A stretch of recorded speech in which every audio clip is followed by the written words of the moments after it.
ما تيجوا بينا نعمل السابليه بطريقة سهلة وبسيطة جدا. خلينا متفقين ان مقادير السابليه كلها موحدة في كل الدنيا، يعني 3 2 1.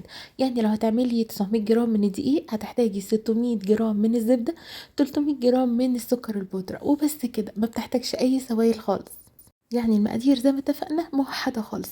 بس بقى كل واحد والسابليه بتاعه يا جماعة، ده بقى لعبتي. تعالوا بينا نشوف هنعمله بطريقة سهلة وبسيطة جدا وباشكال حلوه قوي قوي قوي. هتعمليه بطريقه احترافيه، ولو عايزه كمان تعمليه مشروع من بيتك، تعملي اوردرات فيه، مفيش اي مشكله خالص، هيشرفك بجد. هحتاج 600 جرام بدرجه حراره الغرفه، يعني تكون كريميه.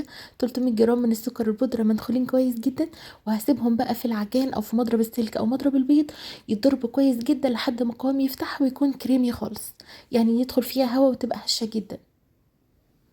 هحتاج كمان 900 جرام من الدقيق. انا بحب استخدم الجرامات، وده مهم جدا في نواعم العيد، لان اي تركية بسيطة سواء بالزيادة او بالنقصان بتبوظ لا قدر الله الوصفة معانا. بضيف بعد كده دقيق، وببتدي بقى ان انا اعجن. مفيش اي مشكلة، مش هتكون عرق جلوتين لان اوريدي مفيش سوائل فيها. العجينة بتكون لينة وطرية بالشكل ده، ما بتشققش خالص وكمان ما بتلزقش. هنحضر بقى القطاعات بتاعتنا المتوفرة عندك، يعني اللي موجود عندك هتستخدميه، وكمان ميني تارت اللي موجود.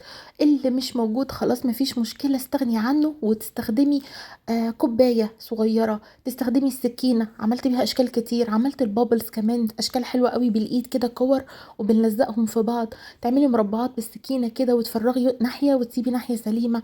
يعني مش لازم خالص القطعات دي. على فكرة العجينة زي ما انتوا شايفين بتلزقش خالص، بشتغل فيها على طول، ما بسيبهاش ترتاح. وكمان هشتغل وانا بسوي في نفس الوقت. سخنت الفرن درجة حرارة 170، وهدخل اول ما بخلص. تمام كده. هتحطي بقى مفرش سيليكون او اي كيس بلاستيك من تحت وكيس من فوق، وتفردي العجين يعني سمك تقريبا 3 مللي. تمام، ما تكونش تخينه ولا رفيعه. وتعملي بقى الاشكال اللي انت عايزاها، مثلثات، مربعات، مدورات، اللي انت عايزاه.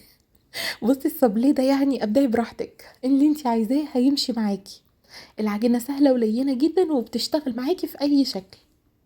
بتطلع بكل سهولة، ما بتلزقش. انا بحطها في الصواني مش مدهونة اي حاجة، كفاية قوي نسبة الزبدة اللي فيها، يعني كفيلة انها ما تخليهاش تلزق فيها.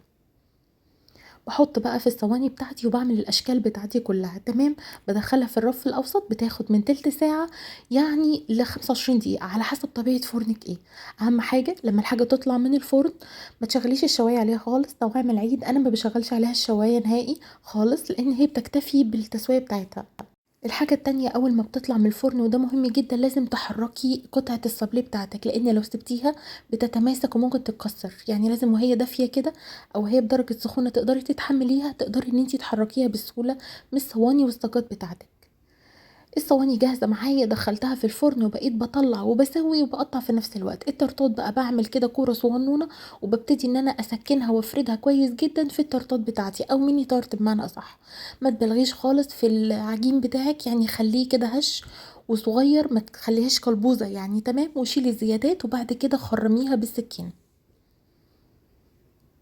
لو لسه موجودة معايا لحد دلوقتي، لايك وشير للفيديو، وعرفيني على نفسك وقوليلي من اي بلد انتي بتتابعيني.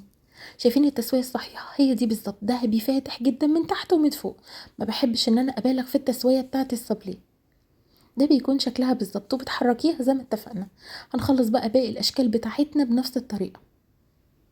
اشكال سهله جدا، في اشكال كتير ما حبيتش ان انا اصورها معاكم لانها تقليديه، وحسيت ان الموضوع هيبقى كده طويل جدا في الفيديو، ما حبيتش اطوله عليكم الحقيقه. عملت كمان مستطيلات، وعملتها زي الصوابع كده مربعه، سوري مستطيله، وزينتهم على بعض، يعني خليتهم طبقات كده، بقت شبه البسكوته كده. خطيره. التورت بقى لما بتطلعيه يا دوب الحراره تقدري تتحمليها، تقلبيه بالشكل ده، وتبداي ان انت بايدك كده بصبعك تخبطي خبطتين تلاتة، هيطلع معاكي بكل سهوله. ما تسيبهوش لما يبرد تماما، مش هتعرفي تفكيه خالص من التارت بتاعه. الحشوات بقى سهله وبسيطه جدا، عملتها برضو في فيديو مستقل لوحدها. عملت كريمه اللوتس، وكمان مربى الحليب، وكمان البيستاشيو، والشوكولاته البيضاء والشوكولاته الغامقه والمكسرات والسبرينجلز، واي حاجه متوفره عندك او بتحبيها هتعمليها. سهله وبسيطه جدا، والتزيين ده زي ما قلت قبل كده بتاعك. انا بحب اعجن الصابليه واخبزه في يوم واسيبه لتاني يوم عشان اشتغل فيه على رواقه كده، على هادي يا زبادي. تعالوا بينا نشوف بقى هنعمله ازاي بطريقه سهله وبسيطه. بحضر بقى حركاتي وكريماتي وكل حاجه. تمام، بابتدي اعمل الاول التورتات عشان اخلص منها. دي كريمه رافاييلو سهله وبسيطه جدا، عملتها هي واللوتس ومربى الحليب والحاجات التانية الحشوات في فيديو مستقل ان شاء الله هبقى انزله لكم. دي مربى الحليب تقدري تجيبيها من بره خالص، سهله بسيطه، بتجيبيها من عند اي مستلزمات حلواني، بتزيني بقى بالمكسرات او اي حاجه متوفره عندك. التزيين ده ممتع قوي يا جماعه، يمكن دي احلى حاجه في الموضوع كله. كل واحد بيفنن بقى على حسب ذوقه وعلى حسب هو بيحب ايه.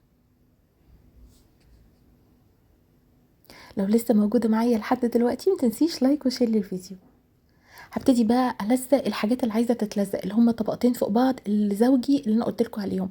انا ما بحبش اعملها بالمربى عشان ما ترطبش وتطرى معايا، بما ان العيد لسه بدري عليه. فببتدي ان انا اعملها بالشوكولاته الغامقه واغطسها فيه بقى سواء بيضه او سودا على حسب اللي انتي بتحبيه. والبابلز اللي انا قلت لكم عليها دي 4 كور كده بتلزقيهم مع بعض وبتسيبيهم لحد ما يبردوا تماما، وتحطي عليهم بقى شوكولاته بيضه او سودا وشويه مكسرات من فوق. خطيره دي للناس اللي ما عندهاش قطعات على فكره. موضوع سهل وبسيط جدا وممتع. اخر حاجه شويه من المكسرات من فوق، شويه سبرينجلز، شويه بقى سكر ومربى مشمش اللي انت عايزاه. التزيين ده بتاعك وعلى حسب المتوفر عندك. دي الصوابع اللي قلتلكوا عليها لطيفه جدا على فكره. دي صوابع مستطيلات كده، بحط 2 فوق بعض وبلزقهم برضو بغطسهم في شوكولاته السودا، وتقدري بقى شويه مكسرات من فوق او كمان تمشي عليها بخطوط كده من الشوكولاته البيضاء. ده الشكل النهائي يا جماعه، لوحه فنيه حرفيا خطيره. بتحتفظي بيها في التلاجة لحد ما تهدى تماما والكريمات كلها تتماسك والشوكولاته كمان تتماسك، وبعد كده بتشيليها في علب، بس ما تحطهاش فوق بعضها. لو حابه تعملي مشروع واوردرات الموضوع سهل وبسيط جدا، وخدي المقادير دي مني على ضمانتي على الشعر، هتطلع معاكي حاجات بيرفكت بجد. الموضوع ما خدش وقت ولا مجهود مننا، بالعكس ممتع جدا وبيدي بهجه واحساس بالعيد مش طبيعي. عملنا قطع كتير جدا. انا كنت حابه كل واحد من المتابعين اللي بيقول لي كلمه حلوه وبيتعب نفسه وبيعمل لايك وبيكتب لي كومنت ابعت له واحده يدوقها ويشوف ايه الطعمه دي. خطير، تستاهلوها بجد. ميرسي جدا لكل كلمه حلوه بتتقال لي. واتمنى الفيديو يكون عجبكم، وضيفوا بقى لكل وصفات العيد. كل سنه وانتم طيبين. شايفين الطعام يا جماعه؟ مفيش ألذ ولا اطعم من كده، حاجه كده اخر لذاذه. اشوفكم في فيديو جديد وصفه جديده. باي باي.